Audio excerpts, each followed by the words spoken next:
Kumusta po kayo? Ito po si Dr. Carol Taruk, isa pa kong obstetrician gynecologist.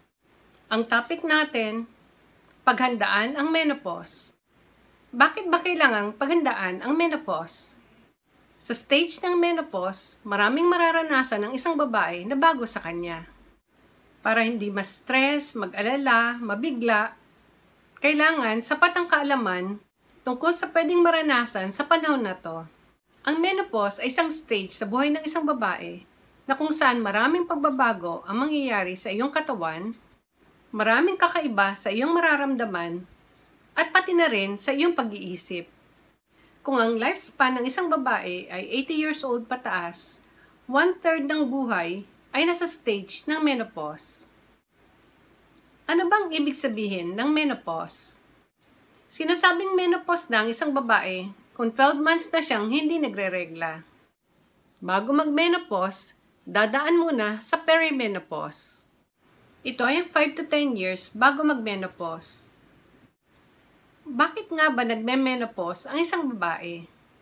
Alam niyo ba na may 1 to 3 million follicles sa mga ovaryo natin pagkapanganak?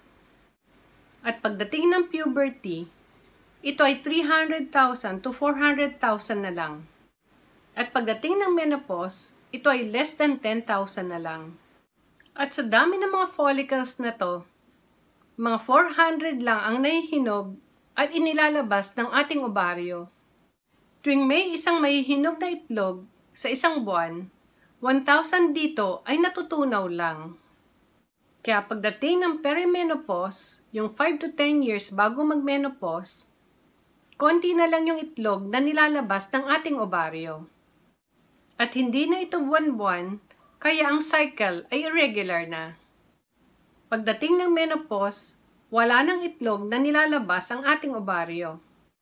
Ang female hormones na estrogen at progesterone ay nanggagaling dito sa itlog na nilalabas ng ovary.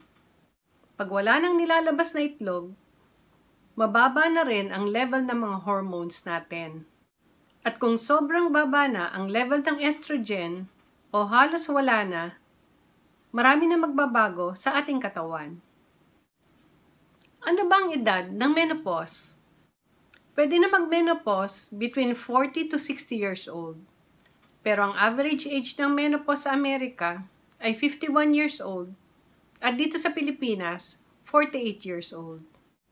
Ang age of menopause ay genetically predetermined. Ibig sabihin, nakaprogram na ito sa katawan natin. Dahil nagbabase sa genes, kung ang nanay mo ay nagmenopause sa maaga, malamang ikaw ay ganun din. Hindi ito nagbabase kung sa anong edad ka nagkaroon ng unang regla mo. Hindi rin ito nagbabase kung anong edad ang unang pagbubuntis. Hindi rin ito base sa height, sa weight, at sa lahi. Isang factor lang ang pwedeng magkaroon ng effect sa age ng menopause. Base sa pag-aaral, ito ay ang paninigarilyo. Kung ang isang babae ay malakas manigarilyo, napapaagang age ng menopause na mga 2 years. May negative effect daw kasi ang nicotine sa ating mga ovaryo. Meron din tinatawag na premature menopause. Dito, ang babae ay nagme-menopause before the age of 40. Nangyayari ito pag natanggalan na ang isang babae ng mga ovaryo bago pa siya umabot ng edad na 40. Meron ring tinatawag na premature ovarian insufficiency na kung saan hindi rin naglalabas ng itlog ang mga ovaries kung ito ay na-damage ng chemotherapy, radiation, viral infection, bacterial infection, at autoimmune disease. 90% na may premature ovarian insufficiency ay hindi rin matukoy ang dahilan. Ano ba mga pagbabago sa katawan natin na pwede mangyari kung tayo ay perimenopause o menopause na? Pwede magdipis na ang strands ng buhok natin at mas dumami ang falling hair. Pwedeng mabawasan ang buhok sa bandang bumbunan o sa side ng ulo natin. Pwede magkaroon tayo ng mga maliliit na buhok sa muka dahil mas mataas ang androgen level kesa sa estrogen. Pag mababa na rin ang estrogen, pwede mag-dry ang skin natin, pwedeng mabawasan ang collagen sa ilalim ng balat, kaya tayo ay nagkakaroon ng wrinkles. Ang taba natin ay nagko-collect sa bandang tiyan. Kaya tayo nagkakaroon ng bilbil o belly fat. Pwedeng manigas ang joints natin, lalo na sa mga daliri. Pwedeng maging madalas din na pag-ihi, hindi mapigilan ang pag-ihi, at pwedeng maging dry ang ating vagina. Na dahilan, kaya masakit makipagtalik. Sa perimenopause, pwedeng maging irregular na yung period natin, at ang dami ng regla ay paiba-iba. Kuminsan sobrang konti, kuminsan naman sobrang lakas. Marami rin tayong mararamdaman na kakaiba. Hindi raw lahat ng babae ay makakaranas nito dahil meron daw 24% na pwedeng walang mararamdaman. Isa sa pinakamaagang symptom ng menopause ay ang tinatawag na hot flashes. Makakaramdam ng biglang init mula sa dibdib hanggang sa ulo at ito ay susundan ng malamig na pagpapawis. Pwede itong mangyari kahit anong oras, pero mas madalas itong nangyayari sa gabi. Ito ay tatagal lang ng ilang minuto at pwedeng sundan ng chills o palpitations. Ang palpitations ay ang pakiramdam na parang ang bilis ng tibok ng iyong puso. Ito ay sobrang lakas at pwedeng irregular ang heartbeat. Ito ay tumatagal din ng ilang minutes at nawawala rin ng kusa. Ang importante, hindi ito sinasabayan ng pagkahilo, paninikip ng dibdib, at hirap sa paghinga. Dahil pag ganun po ang nangyari, kailangan nyo magpa-check up agad, baka may iba kayong sakit sa puso. Pag menopause na rin, pwede makaramdam ng backache, muscle aches, joint pains, at kung minsan sumasakit din ang ating suso. Pwedeng madaling mapagod, hirap makatulog, at mawala ng gana sa pakikipagtalik. Marami rin pwedeng mapansing pagbabago sa ating pag-iisip. Pwedeng ma-depress, pwedeng magkaroon ng mood swings, pwedeng magkaroon ng anxiety attack, pwedeng maging nervyosa, at pwede rin umabot sa point na akala mo wala ka sa tamang pag-iisip. Hirap na rin mag-focus o mag-concentrate, at nagiging makakalimutin ka na din. Ano ba mga pwedeng komplikasyon ng menopause? Pag mababa ng level ng estrogen, mas prone ng isang babae sa coronary heart disease. Prone na rin sa osteoporosis o pagiging marupok o mahina ang mga buto natin. Pwede pa bang mabuntis ang isang babae kung siya ay perimenopause o menopause na? Pag nasa perimenopause, pwede pa rin maglabas ng itlog ang ovaryo kahit ito ay madalang na. Kaya may chance pa rin magbuntis. Pag menopause na, dahil wala ng itlog na nilalabas ang ovaryo, hindi na dapat magbuntis. Pero sa recorded history, may almost 50 na mga kababaihan ang nabuntis sa menopause. Ang pinakamatandang nabuntis ng natural ay 67 years old at ito ay sa China noong 2019. Ang pinakamatandang nabuntis gamit ang in vitro fertilization ay 74 years old ay ito'y sa India noong 2019 din. Ibig sabihin, pwede pa rin gumamit ng kahit anong contraceptive ang isang babae pag siya ay nasa perimenopause. Pwede na huminto pag menopause na dahil ang pagbubuntis dito ay extremely rare naman. Ano bang mga gamot ang pwedeng inumin para mabawasan ang sintomas ng menopause? Ito ay pwedeng hormonal o non-hormonal.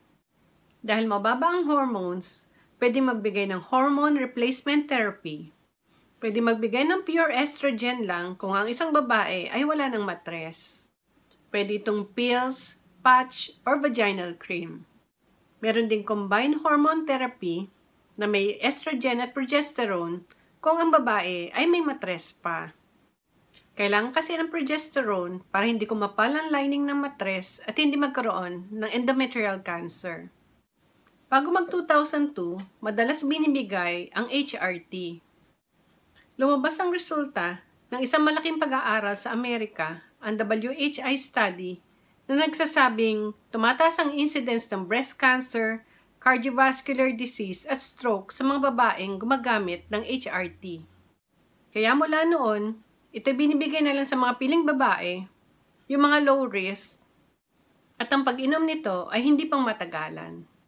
May mga gamot din na inilabas na may kaparehong effect ng estrogen para maprotektahan ang puso at ang buto. Ang mga gamot na to ay meron ring side effects at adverse effects, kaya ito binibigay din sa mga piling babae. At kailangan ng consultation sa isang doktor bago ito inumin. Kung bawal sa inyo ang hormone replacement therapy, ano ba mga pwede nating gawin? Para maiwasan ang sakit sa puso, bantayan nyo ang inyong diet. Siguraduhin na mababa ang kolesterol, bawasan din ang sugar para hindi magka-diabetes, kailangan ng weight loss, matulog ng 8 hours a day, iwasan ng stress. Importante din ang regular na exercise. Iwasan din ang paninigarilyo. Para maiwasan ang osteoporosis, kailangan kumain ng high calcium diet at magpa-araw 30 minutes 3 times a week. Kung hindi naman, uminom ng calcium 1,000 to 1,200 mg per day at vitamin D3 400 IU per day. Meron po akong vlog tungkol dito. Para mabawasan ang hot flashes, pwede kayong kumain ng mga plant estrogens kamukha ng tofu, flaxseed, chickpeas at iba pa. Meron po akong vlog tungkol dito. Lumagi kayo sa isang lugar na malamig, iwasan ang mga tight clothing. Iwasan ng kape, spicy food, alcoholic drinks, at iwasan ng paninigarilyo. Iwasan ng stress, gawin ng relaxation techniques kamukha ng yoga, at mag-regular exercise. Kung grabe ang hot flashes ninyo, pwede kayong kumonsulta sa doktor para mabigyan kayo ng karapat-dapat na gamot. Pwede rin makatulong ang low-dose vitamin E. Kung may palpitation kayo, pwede kayo mag-deep breathing exercise, iwasan ng panic, iwasan ng stress, pwedeng kumonsulta sa doktor para mabigyan kayo ng mga beta blockers. Para sa memory problem, pwedeng uminom ng vitamin B12, ginkgo biloba, at omega-3 fatty acids. Kailangan ng mental exercise kamukha ng crossword puzzle, math problems, at reading o pagbabasa ng mga libro. Para sa depression or anxiety, pwede mag-deep breathing exercise, gumamit ng relaxation technique kamukha ng yoga, at mag-regular physical exercise. Pag sobra ng depression, kailangan na magpakonsulta sa doktor para mabigyan kayo ng antidepressants. Para sa vaginal dryness, pwede kayo magpareseta ng estrogen vaginal cream. Pwede rin gumamit ng water-based lubricant during sexual contact. Pag may urinary incontinence o hindi mapigilan ang pag-ihi, gawin ang Kegel exercise o pelvic floor muscle exercise. Pwede ring makatulong ang estrogen cream. Ang lahat ng babae ay dadaan sa stage ng menopause. Sana makatulong itong video na to para sa mga babaeng malapit na sa menopause o menopause na. Maraming salamat po.